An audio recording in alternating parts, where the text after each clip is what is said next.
The 4th of July will also be the British Independence Day, or it will be recorded or known as the British Independence Day as we move forward. Ladies and gentlemen, before I get into this, can you please hit the buttons below, the like, the follow, the subscribe button? Really helps me out when you do that. So a few of the things we've been talking about on the live streams, in fact, I'll be going on it in a minute. I've been saying that I believe the 4th of July is going to be celebrated in the future as British Independence Day. And I believe that this year, so 4th of July, 2025, we could see the start of a British revolution, a British movement, something on the streets, a British uprising, or something of likes. Now, I've given the 4th of July in Cardiff as my particular start date. But let me just come on to some of the things that we need to understand before we understand why the 4th of July and why Cardiff. So if you live in the United Kingdom right now, taxes, taxes, taxes. Nobody's spending. Everybody's getting taxed. People are literally in survival mode right now. Everybody you speak to, whether they're a billionaire, whether they're a business owner, in fact, if you can find any billionaire still in the United Kingdom, whoever you speak to right now, everybody is worried. People are scared to go shopping because they don't know, they don't know how much money they've got. People are scared to go on holiday because they don't know what new taxes are coming in and how much money they're going to be left with. People are scared to buy new cars because they don't know what the new tax laws are going to be. And the government just seem to be putting taxes up as and when they feel like it. And it does seem to happen more and more often at the moment. So that's literally how people feel financially in the United Kingdom. And, I don't see this getting any better. So what we're having right now is the government taxing, and we're having these people like Angela Rayner come out there and she's saying, we're putting more money into the pockets of working class people. Yeah, that's right, Angela. You're also making a lot of those working class people unemployed by taxing their employers, making, raising the minimum wage to an unsustainable amount. So those companies that were struggling, they have to let people go. So yeah, you can come out there and you can claim, you can say that you're giving more people money when what you're actually doing is making more people unemployed. Now, I don't want to get into the argument with that, but what I know, I guess anecdotally from people in my area, lots of companies are going out of business. Lots of companies are not going to survive into, after April. One of my friends has told me that at work, he's been told that in April, they're going to have to let a lot of people go. Now, that is a good company. That, they're a big company, they're a multinational company, and they've said, look, we're going to have to let some staff go in April. We just can't keep as many staff on. What that's doing, it's giving people the opportunity then to go and potentially look for other work, look for other things to do, save as much money as they can to minimize that strike. But I would speculate as well that there are a lot of companies out there who are struggling, a lot of companies who can't go on, but are not just not telling their staff, because if they tell their staff might leave prematurely, and if their staff leave, then they're definitely going to go under.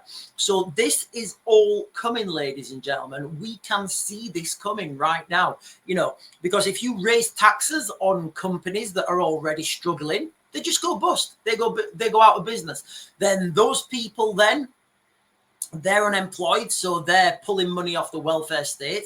Taxes have to go up again. So then the government tax companies again, because that's what the government do. And then more companies go bust. And you see where we're going, ladies and gentlemen. Can you see the absolute carnage that we're heading, the direction we're heading towards? We're going to have a situation as well where people are getting refused medical treatment because there's no money left in the system.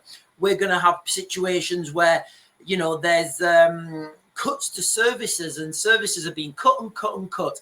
Even now in the United Kingdom, we've got, I think it's 7 or 8 councils that have been given the permission to raise their council tax above the legal limit. I would speculate, ladies and gentlemen, that by the time April gets here, there's going to be a lot more councils who have just thought, well, do you know what? Everybody else is doing it, so we're going to raise our council tax above the legal limit as well. Now, just like take a step back from that, just like that statement I gave you then, the councils have to do this because they're filing something called a 114 document, and the 114 document means that the council have essentially gone bankrupt. Can you imagine, as a business owner, going to your bank and saying, listen, I've wasted the money you've given me, I failed, can I have some more money? It's absolutely absurd that this happens, and the people are getting taxed more. And this is the situation we're heading into the summer, where, there's going to be more taxes. There's going to be more of these incidents that are getting more people angry. There's going to be more information about the gangs. That's going to come out. There's going to be more absolute carnage. I mean, we've got a situation now where David Lammy is talking about reparations for the Caribbeans.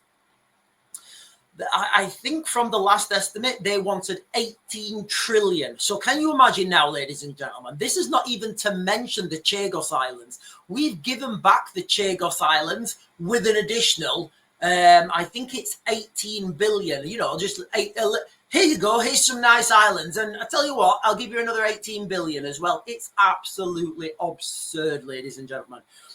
So can you imagine the situation now? We're coming into the summer. So we're coming into the summer. The weather's getting warmer. People are thinking, right, okay, I'm unemployed. There's no jobs around. My landlord, I can't afford to pay my rent, my mortgage, my bills. There's no money in the system. And then David Lammy says, "Oh, we've got another. We're gonna start paying reparations to the Caribbean." Okay, that's fine. So more taxes. So another few billions to the Caribbean, and all the time, there's no money for the people, but there's always, and again, I don't know where this money comes from, ladies and gentlemen. Please put it in the comments, but it seems to me like there's always money to put certain people up in hotels, pay food, accommodation, make sure the heating's on. There's always money for that. But there's not money for our old people. And this is how we're going to find ourselves moving into the summer. And in Cardiff on the 4th of July is the first date of the Oasis concert. And all the data points for me are pointing towards that temporal moment. You're going to have thousands of young men leave the Oasis concert with that feeling of nostalgia. They're going to have that feeling of nostalgia in them. And then they're going to get on the streets in Cardiff. And ladies and gentlemen, I'm predicting it now. I'm going on public record. I've done this a few times already. I think I'm going to leave this as my last video on it.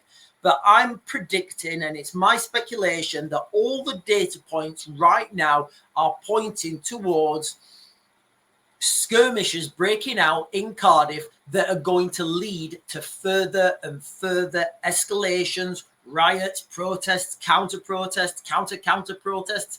All sorts of carnage is coming this summer. I've been warning about the summer of carnage. Now I've got the date and the location that this will start. Ladies and gentlemen, I just wanted to get this video out there. I wanted to put it on public record. Anyway, I'm going to make it great, and I'll get you guys another video later.